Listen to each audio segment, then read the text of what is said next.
खरं म्हणजे कालची सभा एक फॅमिली गॅदरिंग होती असं म्हटलं तर वावगं ठरणार नाही.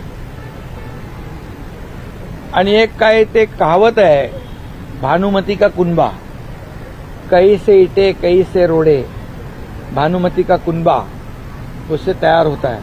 म्हणजे सगळे नैराश्य चेहऱ्यावर असलेले लोक, कुणी उत्तर प्रदेशमधून, कुणी काश्मीरमधून, कोणी बिहारमधून जे तडीपार झालेत, हद्दपार लोकांनी केले, ते सगळे एकत्र आले होते काल. आणि एकंदरीत पाहिलं तर त्यांच्या चेहऱ्यावर साफ दिसत होतं की एक धरून बांधून आणलेले लोक असतात ना, तशा प्रकारचे आज त्या ठिकाणी लोक पाहिले. दुर्दैव आहे. तुम्ही काल म्हणालो कालचा दिवस काळा दिवस आहे, कारण स्वातंत्र्यवीर सावरकरांच्या स्मारकाच्या समोर आणि बाळासाहेबांच्या समाधीसमोर ही सभा झाली. खरं म्हणजे उबाठाच्या लोकांनी जाऊन पहिलं तिथे माफी मागितली पाहिजे होती. जाऊन आमच्या सावरकरांच्या विरोधात बोलणाऱ्यांच्या बरोबर मला बसावं लागतंय. स्टॅलिन ज्यांनी सनातन हिंदू धर्माचा अपमान केला त्याच्याबरोबर मला बसायला लागतंय. मुफ्ती मोहम्मद आणि ते कोण तिकडचे फारुख अब्दुल्ला त्यांच्याबरोबर मला बसायला लागतंय.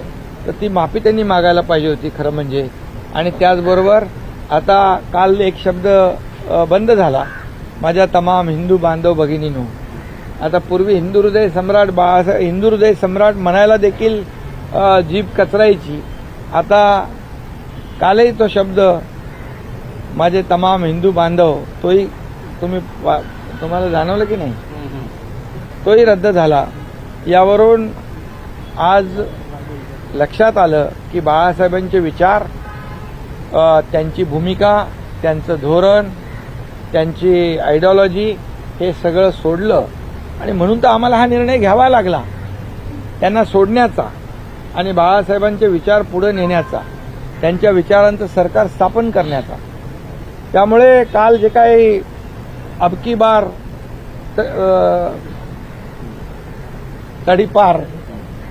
तडीपार आता स्वतः त्यांना तडीपार या महाराष्ट्रातल्या शिवसैनिकांनी केलंय, जनतेने केलंय 1.5-2 वर्षापूर्वी.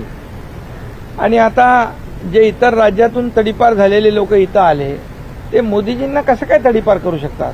आज 50-60 वर्षामध्ये ज्या मोदीजींनी 50-60 वर्षात जे झालं नाही काँग्रेसच्या सरकारमध्ये, ते 10 वर्षामध्ये नरेंद्र मोदीजींनी करून दाखवलं.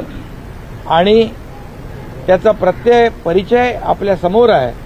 आज प्रकल्पांच्या माध्यमातून, विकासाच्या माध्यमातून, अर्थव्यवस्थेच्या माध्यमातून या देशाची अर्थव्यवस्था 11व्यावरून 5व्यावर आणली. आता 3ऱ्यावर आणण्याचा त्यांचा निर्धार आहे. $5 ट्रिलियन इकॉनॉमीचा त्यांचा निर्धार आहे.